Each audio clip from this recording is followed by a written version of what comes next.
Good morning all of you 1 2 3 law class with Kabir में आपका एक बार फिर से स्वागत है।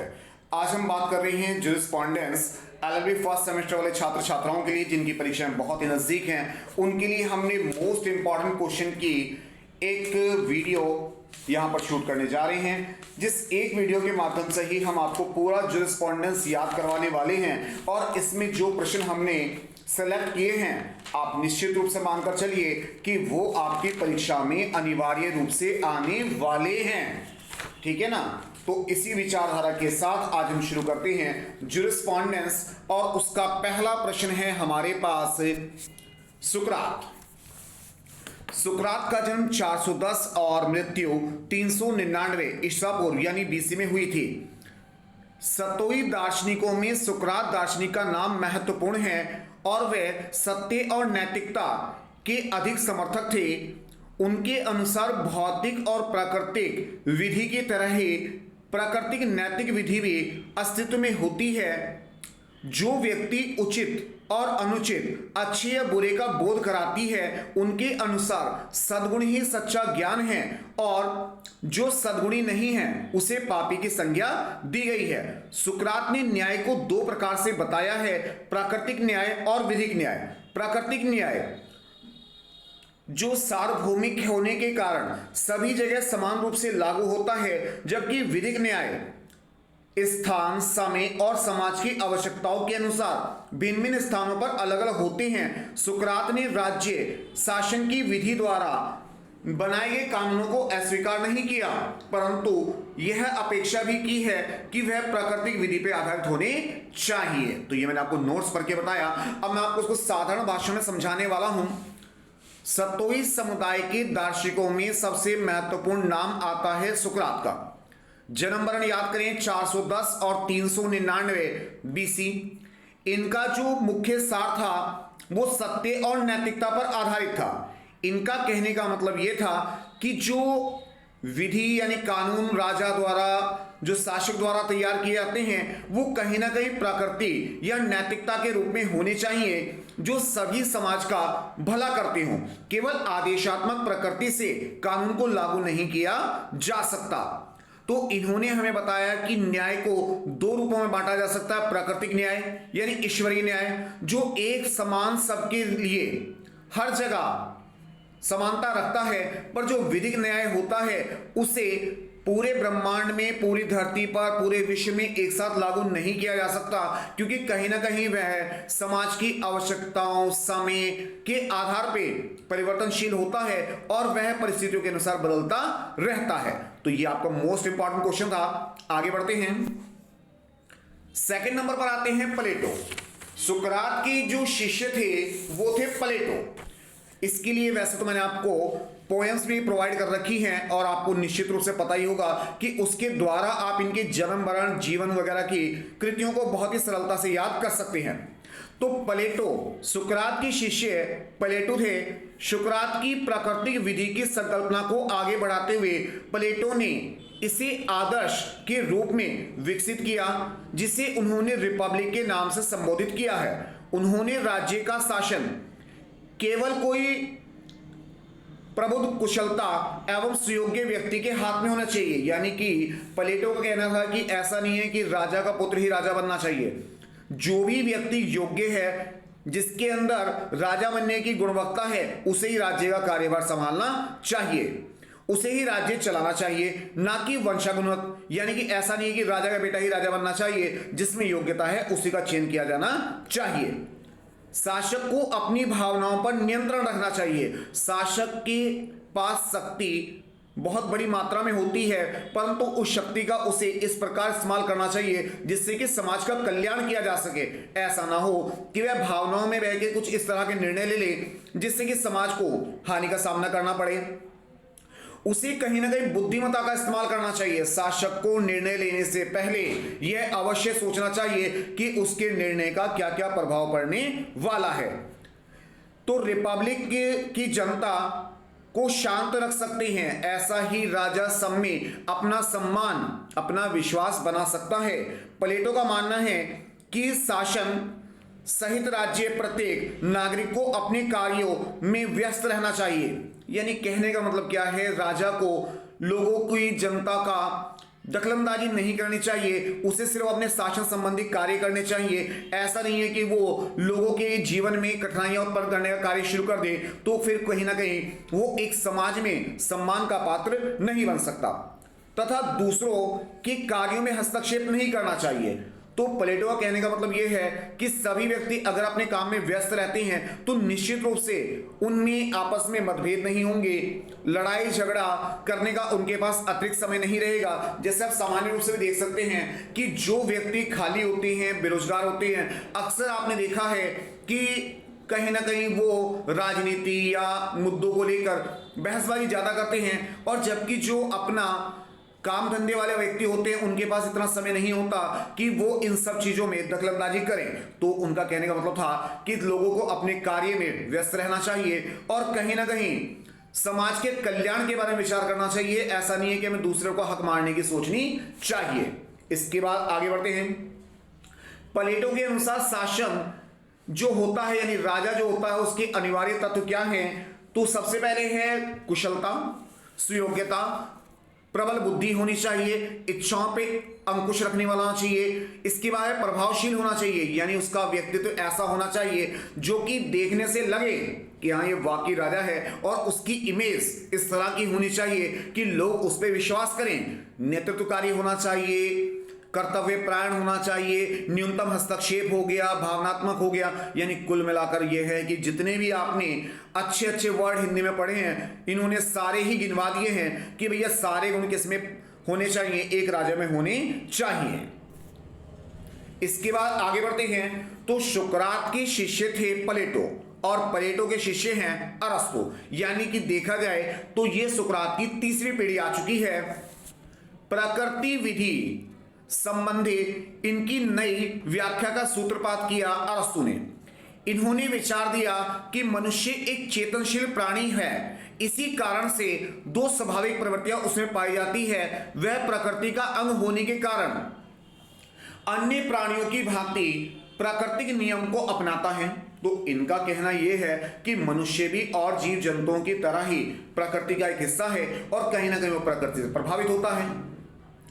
व्यक्ति में विवेक शक्ति होने के कारण अन्य प्राणियों की भांति प्रकृति न केवल अपनाता है बल्कि उसके लिए सकारात्मक दृष्टिकोण को रखता है, परखता है।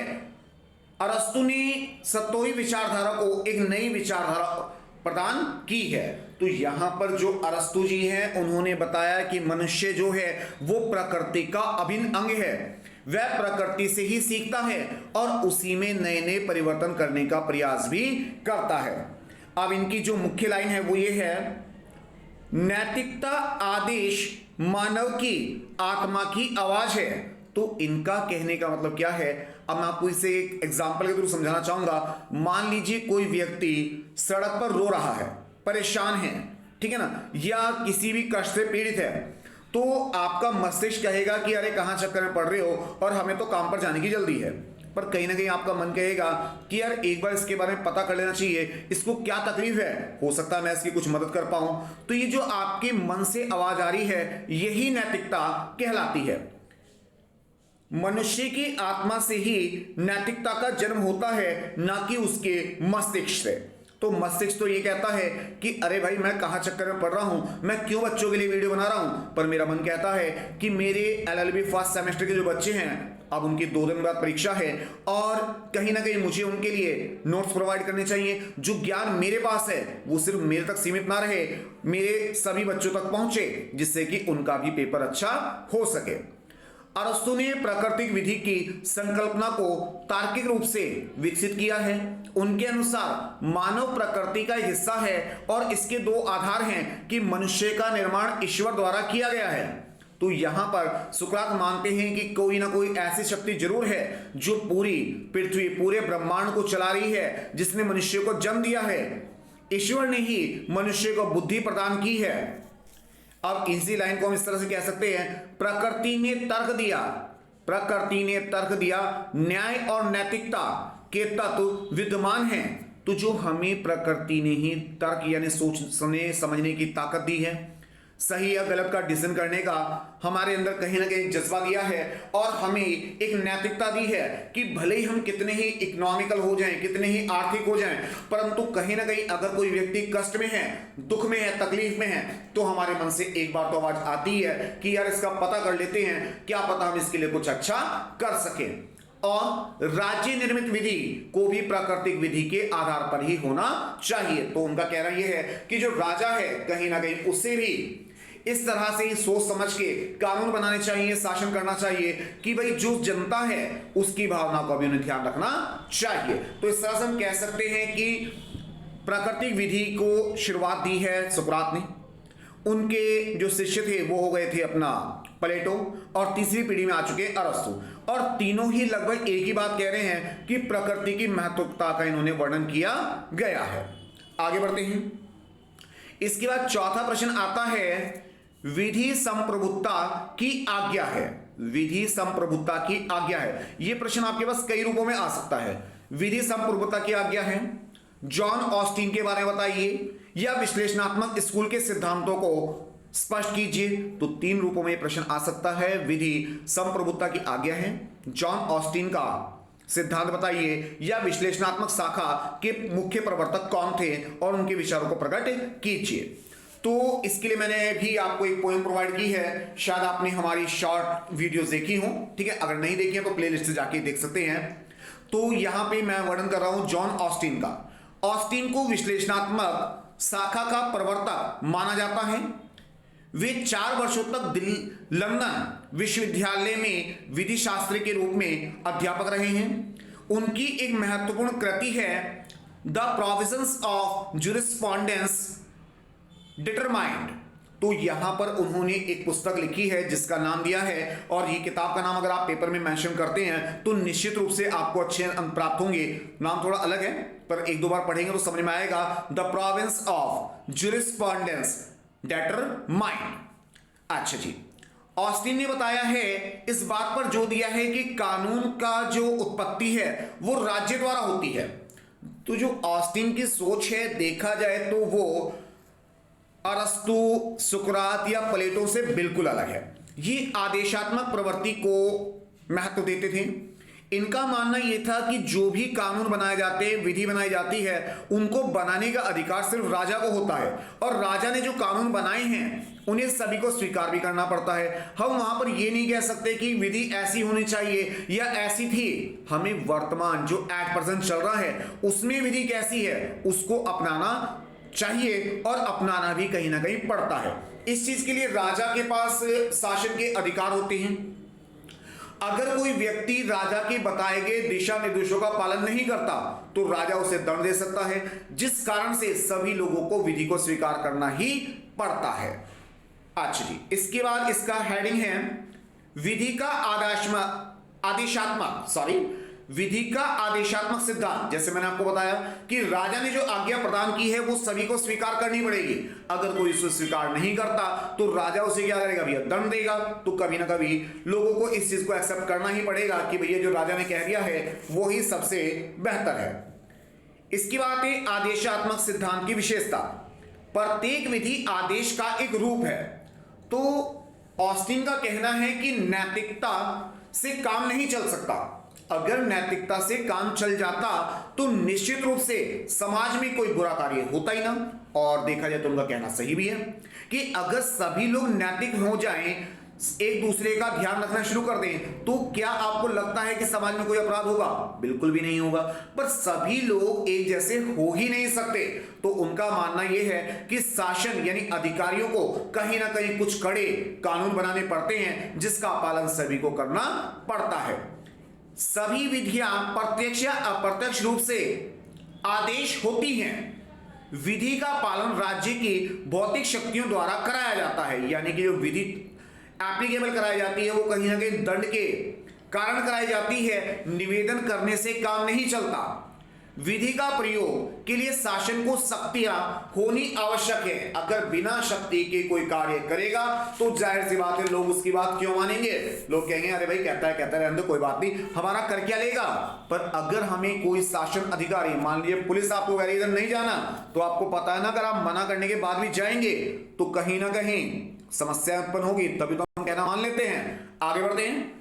आदेशात्मक सिद्धांत के आवश्यक तत्व संप्रभुता, यानी कोई ना कोई ऐसी सुपीरियर पावर होनी चाहिए जिसको ये अधिकार हो कि वह सभी को नियंत्रण कर सके।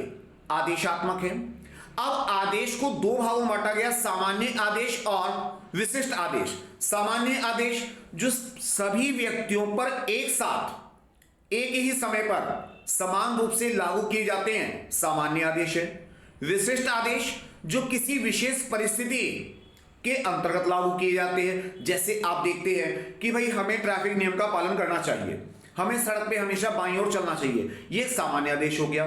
पर जब चुनाव होता है, कुछ दंगा फसाद हो जाता है, तो आपने अक्सर देखा है धारा 144 लागू कर दी जाती है, पर वो रेगुलर नहीं होती, वो एक निश्चित समय यानी सीमित अवधि के लिए होती है।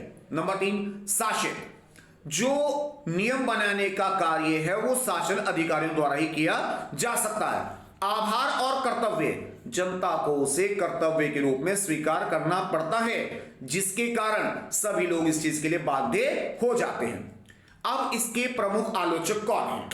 तो सर इसके प्रमुख आलोचक बहुत सारे हैं, जैसे कि आप कह सकते हैं सुकरात, उन्होंने प्रकृति को महत्व दिया। अरस्तु, ठीक है जी, प्लेटो, इसके अलावा हेनरी मैने की हम आगे क्वेश्चन डिस्कस करेंगे, ये भी बहुत महत्वपूर्ण है और इनका भी एक अपना अलग स्थान है। तो इन्होंने कहा कि भाई जो संप्रभुता है उस पर कहीं ना कहीं ऑस्टीन ने ज्यादा दबाव दिया है, सब व्यक्तियों को डरा धमकाकर ही कानून का पालन नहीं कराया जा सकता। इसके बाद है जी इनके समर्थक कौन है? इनके समर्थक हैं सर सामंड और ग्रे। तो सामंड और ग्रे का मानना है कि हाँ ये बात सही है कि भाई ऑस्टीन ने आदेशों को ज्यादा महत्व दिया है, परंतु कहीं ना कहीं सच्चाई तो यही है कि कानून का अगर पालन करवाना है तो कहीं ना कहीं साथ में दंड का प्रावधान करना पड़ेगा। आइए अगले प्रश्न पर चलते हैं। इसके बाद अगला प्रश्न आता है भाई प्यारे बच्चों, प्राकृतिक विधि का महत्व। अभी मैंने आपको प्राकृतिक विधि शुरुआत में समझाई थी सुकरात और प्लेटो और अरस्तु के बारे में कि भाई उन्होंने किस तरह से प्रकृति को महत्व दिया है। अब सवाल यह बनता है प्राकृतिक विधि का किस प्रकार से महत्व है और कहां कहां पे प्राकृतिक विधि को प्रयोग किया जा सकता है। प्राकृतिक विधि का महत्व, विधि के क्षेत्र में प्राकृतिक विधि का सिद्धांत पर्याप्त महत्व रखता है। रोम की सिविल विधि को सर्वदेशीय व्यवस्था के रूप में परिवर्तनीय करने के लिए प्राकृतिक विधि का ही सहारा लिया गया। मध्य युग में जब जर्मनी में चर्च और राज्य के बीच में संघर्ष उत्पन्न हुआ तो उस समय प्राकृतिक विधि का उपयोग किया गया और एक शास्त्र के रूप में इसे मान्यता दी गई। अंतरराष्ट्रीय वैधानिकता तो पूर्ण रूप से प्राकृतिक सिद्धांत पर ही लागू की जाती है। तो यानी कि पहले आप दिमाग में समझिए प्राकृतिक विधि है क्या। प्राकृतिक विधि यह है कि हमें किसी का बुरा नहीं करना चाहिए, हमें किसी का हक नहीं रखना चाहिए, हमें किसी जीव की हत्या नहीं करनी चाहिए, हमें किसी को नाजायज रूप से परेशान नहीं करना चाहिए। तो क्या आप नहीं मानते कि किसी भी कानून का ये निष्कर्ष होना चाहिए? मुझे लगता है कि कोई भी कानून इन चीजों की अवहेलना करके बनाया ही नहीं जा सकता। अब इसके प्राकृतिक विधि के जो प्रमुख समर्थक हैं वो आपको मैं पहले बता चुका हूं। अरस्तु है, आप उनके बारे में यहां लिख सकते हैं, प्लेटो है, सुकरात हैं, उन तीनों के डिटेल आप यहां पर डाल सकते हैं। प्राकृतिक विधि का उपयोग, प्राकृतिक नियम मानव की प्रकृति, नैतिकता और विवेक पर आधारित होते हैं। यानी कि हम यहां कह सकते हैं कि जो प्राकृतिक विधि है, क्योंकि मनुष्य प्रकृति का हिस्सा है, तो कहीं ना कहीं जन्म के साथ ही मनुष्य में ये गुण अपने आप आ जाते हैं। इनको कोई अलग से सीखने की रिक्वायरमेंट नहीं होती कि मान लीजिए कोई व्यक्ति परेशान है तो हम उसकी सहायता करते हैं, तो ऐसा नहीं है कि हम उसके बदले कुछ उनसे पैसा लेंगे। कई बार हम ऐसा होता है कि बिना किसी संबंधों के, यानी हम उस व्यक्ति को जानते भी नहीं है और फिर भी हम उसकी मदद कर देते हैं। तो ये नैतिकता ही तो है सर, और इसे ही प्राकृतिक विधि कहा गया है। आगे बढ़ते हैं। इसके बाद है जी प्राकृतिक नियम सर्वमान्य और सर्वत्र प्रयोग किया जा सकता है। बात तो सही है कि हम इंडिया में रहें, ऑस्ट्रेलिया में रहें, अमेरिका में जाएं, कहीं भी जाएं, अगर कोई सड़क पर बच्चा रो रहा है तो सभी सभ्य लोग यही चाहेंगे कि भाई उसे चुप करा दिया जाए, उसके पेरेंट्स तक पहुंचा दिया जाए। बताओ होगा या नहीं होगा? हमें सत्य बोलना चाहिए, ये प्रकृति का नियम है, ठीक है ना। वो बात अलग है, बोले ना बोले, पर कहीं ना कहीं कोई ये तो नहीं कह सकता ना ओपनली कि नहीं मैं नहीं मानता कि सत्य बोलना चाहिए। सबके सामने सभी कहेंगे ना कि मैं कपटी नहीं हूं, मैं झूठ नहीं बोलता। तो ये प्रकृति के कुछ ऐसे नियम हैं जो सभी व्यक्तियों द्वारा स्वीकार किए जाते हैं। प्राकृतिक विधि के सिद्धांत वास्तविक सिद्धांतों का आदर्श तत्व में स्थान दिलाने का प्रयत्न है। तो विधि भी कहीं ना कहीं यही प्रयास करती है कि किसी के साथ भेदभाव ना हो, सबके साथ समानता का व्यवहार हो।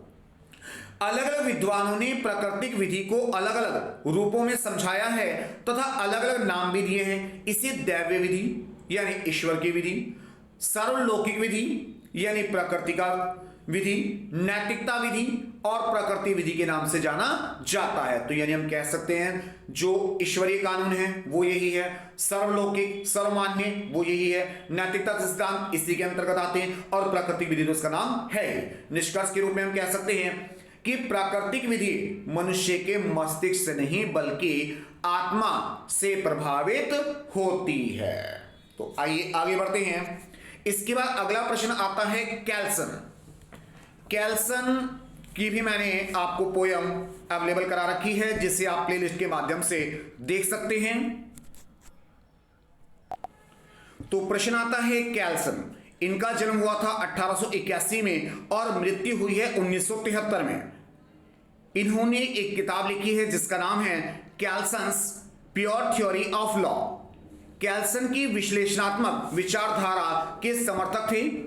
कैल्सन के नाम का भी उल्लेख किया गया है। इन्होंने जो विश्लेषणात्मक विचारधारा रखने वाले थे उनमें कैल्सन का नाम महत्वपूर्ण है और इन्होंने ये समझाया कि कोई भी कानून, कोई भी विधि एकाएक नहीं बनाई जा सकती।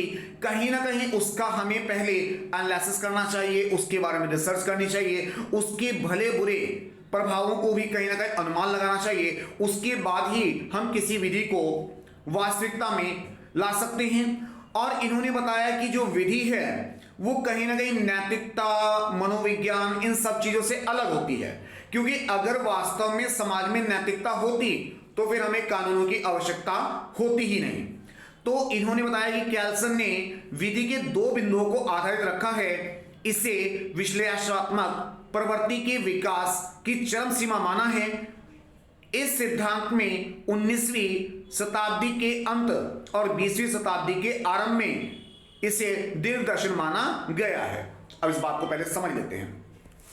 कैल्सन के अनुसार विधि और नैतिकता दो अलग अलग चीजें हैं। तो कैल्सन का कहना है कि ज्ञान अलग है, नैतिकता अलग है। नैतिकता कहती है कि सभी को एक दूसरे की मदद करनी चाहिए और अगर सभी लोग वास्तव में एक दूसरे की मदद कर रहे होते तो हमें किसी भी विधि या कानून की क्या आवश्यकता होती? बिल्कुल भी नहीं। तो इन्होंने कहा ज्ञान अलग है और नैतिकता अलग है। थ्योरी ऑफ लॉ में विधि के वर्तमान और वास्तविक स्वरूप को महत्व दिया है। इन्होंने कहा विधि वर्तमान में जैसे प्रयोग में लाई जा रही है आप उसको देखिए, क्या होना चाहिए वो बात की बात है। फिलहाल तो आप पहले ये समझिए कि समाज में वर्तमान में क्या आवश्यकता है और अगर कुछ गलत हो रहा है तो उसे कैसे रोका जा सकता है। तो इसके बाद आते हैं जी विधि नीति शास्त्र, राजनीति शास्त्र, समाज शास्त्र और इतिहास से दूर रखनी चाहिए। अब हम कहते हैं भाई राजा राम के समय ऐसा हुआ करता था। सर उस समय लोग अलग थे, राजा अलग थे, मंत्रीगण कहीं ना कहीं अलग थे। आज सब कुछ परिवर्तन हो चुका है। अगर आज कानून का भय ना हो तो जाहिर सी बात है हर व्यक्ति अपने अधिकारों का दुरुपयोग करना शुरू कर देगा। सिद्धांत मूलक विज्ञान है न कि प्राकृतिक विज्ञान। तो इन्होंने कहा जो विधि है वो सिद्धांतों पर आधारित है और इस बात की आज की डेट में कोई मान्यता नहीं है कि प्रकृति हमें क्या कहती है। अगर प्रकृति के कहने पे लोग चलते तो चोरी चकारी, गुंडागर्दी, जो गलत कार्य आज हो रहे हैं, क्या वो वास्तव में किए जाते? कोई भी ना करता। पर क्या सभी लोग इस बात को मानते हैं? बिल्कुल भी नहीं मानते। तो आगे बढ़ते हैं। इसके बाद आते हैं सर ड्यूगेट। ड्यूगेट एक सामाजिक समविकता का सिद्धांत बताइए। ड्यूगेट एक समाजशास्त्री थे जिन्होंने समाज के प्रति अपने कुछ विचार प्रकट किए हैं।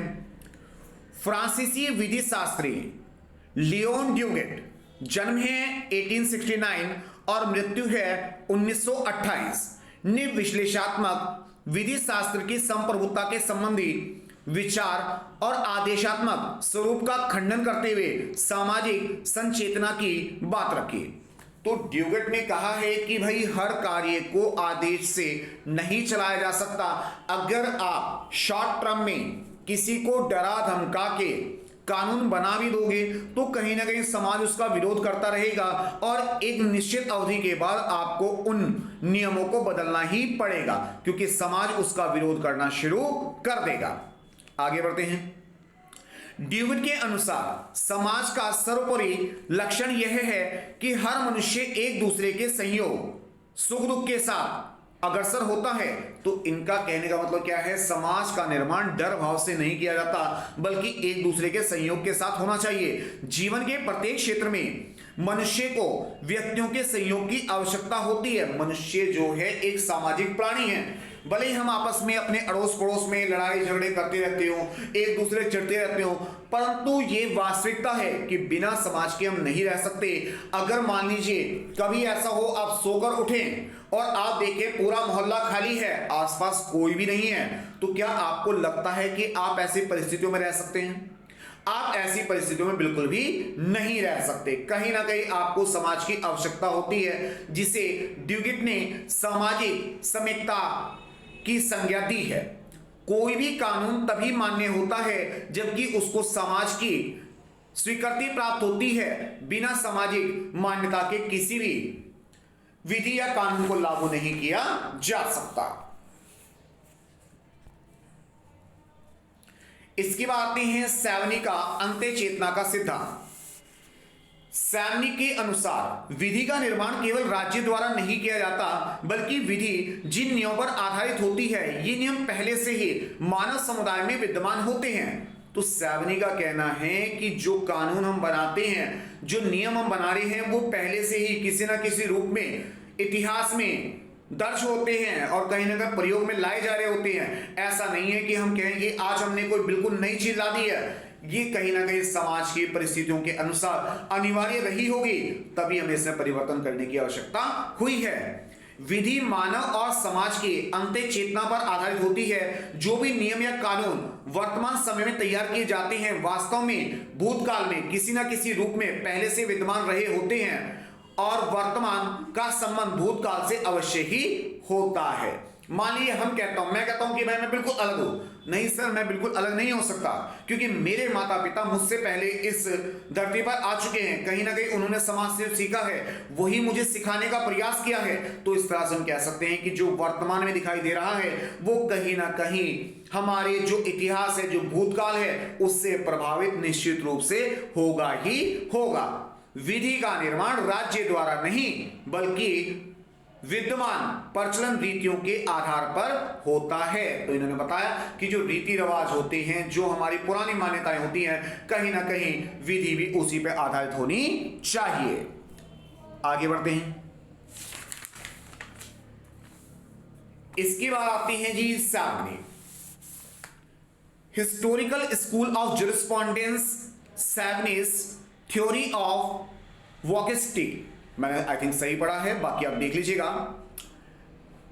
तो जो ये सैवनी है, इनका जन्म जर्मनी में हुआ था 1769 और मृत्यु हुई थी 1861 में। शिक्षा इन्होंने मार्बर्ग और गोटिंगन विश्वविद्यालय से प्राप्त की है। इनकी जो महत्वपूर्ण पद है, ये प्रधानाचार्य यानी विधि मंत्री के रूप में वहां पर 1842 में वहां के विधि मंत्री नियुक्त किए गए। इन्होंने अपनी जो प्रेरणा ली है वो वॉकर और होम्यो से ली है। ऐतिहासिक दृष्टिकोण यानी ये भी हिस्ट्री में ही विश्वास रखते थे। इनका मानना भी यही था कि जो विधि है वो कहीं ना कहीं किससे, हमारे भूतकाल से जुड़ी भी होती है, हमारी परंपराओं से जुड़ी भी होती है।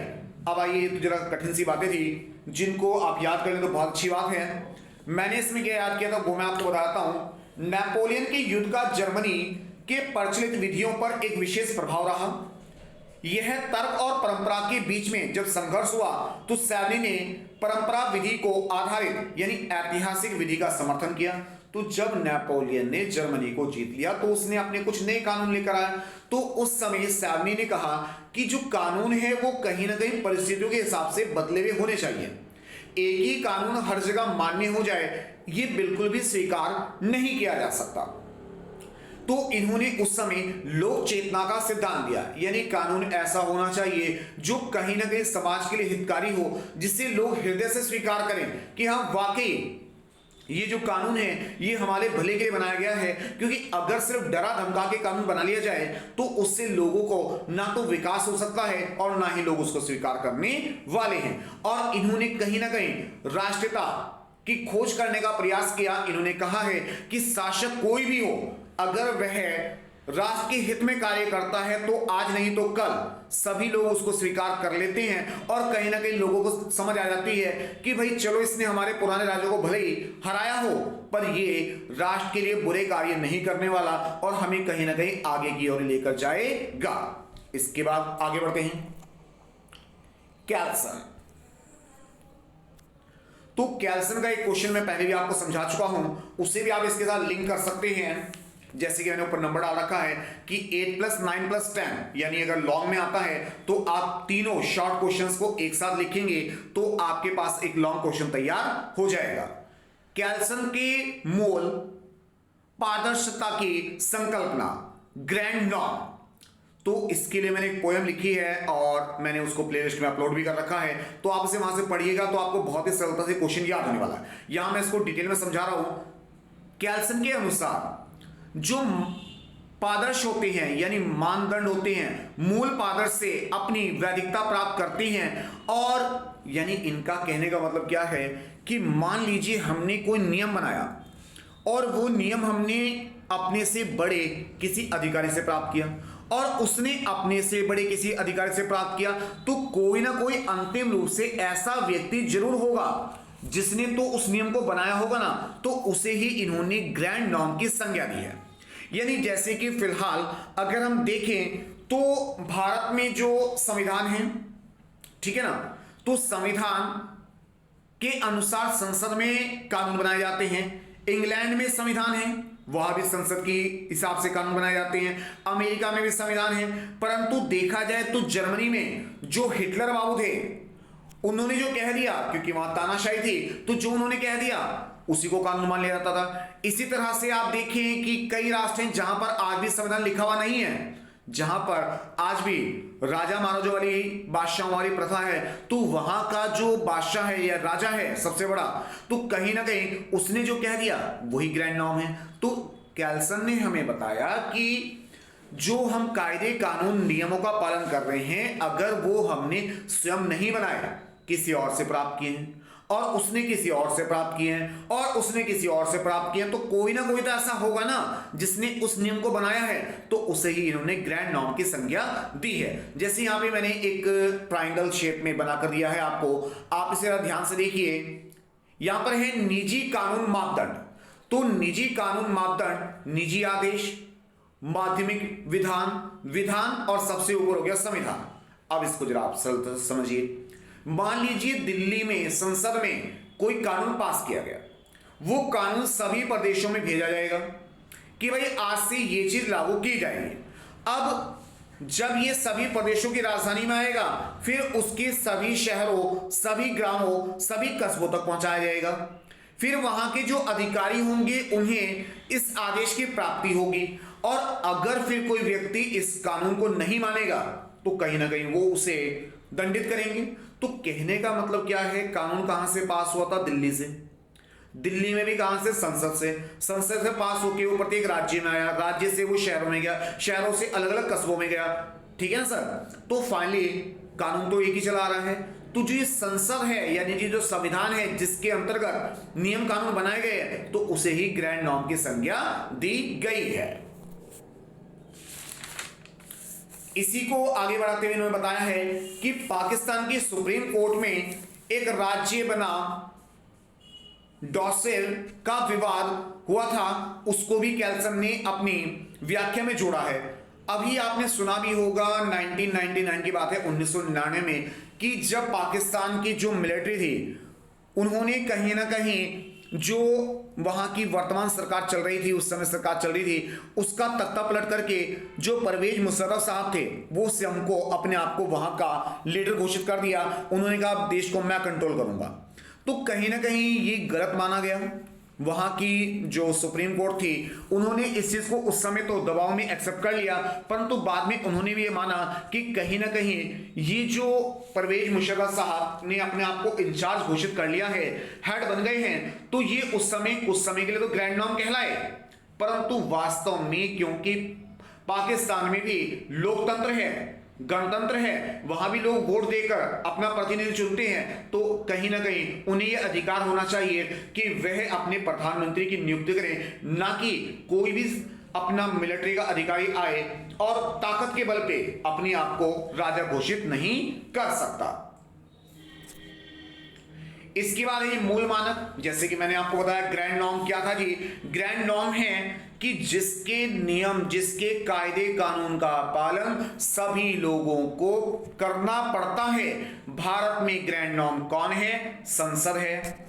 अमेरिका में संविधान है। जर्मन, ये जो हिटलर थे जर्मनी के, ये तानाशाह थे, तो यही उस समय ग्रैंड नॉर्म है। यानी ग्रैंड नॉर्म उसे कहा गया है जो कायदे कानून स्वयं बनाता है। अगर उससे पूछा जाए कि भाई ये नियम आपने कैसे बनाया, तो वो कहेगा कि भाई मैंने तो ये अपनी बुद्धि से बनाया है, तो उसे ही ग्रैंड नॉर्म की संज्ञा दी जाएगी। आगे बढ़ते हैं। ज़ैमनी बेंथम। ज़ैमनी बेंथम ने जो विचारधारा रखी है वो रखी है उपयोगिता के आधार पर। उन्होंने कहा है कि जो उपयुक्त है वही सबसे बेहतर है। तो ज़ैमनी बेंथम का जो जन्म हुआ था वो 1748 और मृत्यु 1832 में हुई थी। तो सबसे बड़ी संख्या की खुशी, सबसे बड़ी खुशी है वही सही है और गलत की माप है। तो इन्होंने क्या कहना चाहा उसके आप सरल शब्दों में समझिए कि भाई अगर कोई भी कानून बनाया जाएगा तो सारे 100% लोग उससे खुश होंगे, ऐसा तो बिल्कुल भी संभव नहीं है। कुछ ना कुछ लोग उसका विरोध करेंगे ही करेंगे। तो यहां पर कहने का मतलब क्या है? जिस नियम से, जिस कायदे कानून से अधिक लोग स्वीकार करें, उनको खुशी मिले, उसी को यहां पे कानून मान लिया जाता है। यानी कि आप कह सकते हैं जैसे कि भारत में आरक्षण की नीति लाई गई, तो जाहिर सी बात है कुछ लोगों को बड़ा अच्छा लगा, कुछ लोगों ने विरोध किया। फिर भी सरकार ने कहीं ना कहीं समाज के हित को ध्यान में रखते कुछ व्यक्तियों के हितों की अवहेलना की और लोगों को समझाया कि भाई ये चीज जरूरी है, क्योंकि जो हमारे पिछड़े वर्ग के दबे कुचले समाज में रह गए हैं, उन्हें अगर हम आगे नहीं लाएंगे तो फिर किस बात की स्वतंत्रता हमारी? हमें अपने भाइयों को आगे लाने का अवसर प्रदान करना चाहिए। तो यही कुछ बताया ज़ैमनी बेंथम ने। तो बेंथम का विचार से लोग इतने प्रभावित हुए कि उनके युग को ही बेंथम युग के नाम से जाना जाता है। बाकी आप पढ़ सकते हैं, क्वेश्चन में सभी महत्वपूर्ण बातें मैंने आपको समझाने का प्रयास किया है। इसके बाद प्राकृतिक विधि मैं आपको पहले पढ़वा चुका हूं, जो मेरे ख्याल से आपको समझ में भी आ गई थी। इसके बाद है विधि शास्त्र। तो विधि शास्त्र के लिए मैंने आपको एक पोएम प्रोवाइड की है, तो उसमें से आप इसको समझ सकते हैं। और यहां पर विधि शास्त्र के महत्व के बारे में बताया गया है कि भाई विधि शास्त्र क्या है, कि विधि कैसे बनाई गई, क्या क्या सिद्धांतों को ध्यान में रख के बनाई गई, क्या क्या इसके महत्वपूर्ण तत्व थे, इन सब बातों को यहां पर जोड़ा गया है। तो मुझे लगता है कि मैंने इस छोटे से वीडियो लेक्चर में आपको सभी महत्वपूर्ण तत्व समझाने का प्रयास किया है। बाकी आप नोट्स के लिए स्क्रीनशॉट ले सकते हैं और उन्हें अपनी कॉपी पे नोट करने का वैसे समय है नहीं, ठीक है ना, तो जाहिर सी बात है आप स्क्रीनशॉट से ही पढ़ लीजिएगा और मेरे ख्याल से ये काफी पर्याप्त है। इसके अलावा मैंने आपको लगभग 16 शॉर्ट क्वेश्चन प्रोवाइड किए हैं जिनको आप हमारी प्लेलिस्ट से जाकर देख सकते हैं। तो निश्चित रूप से ही आपका जो पेपर है वो बेहतरीन होने वाला है। और आने वाली वीडियो के लिए आप हमारे चैनल को लाइक करें, शेयर करें, सब्सक्राइब करें। 1 2 3 law classes with Kabir. Thank you.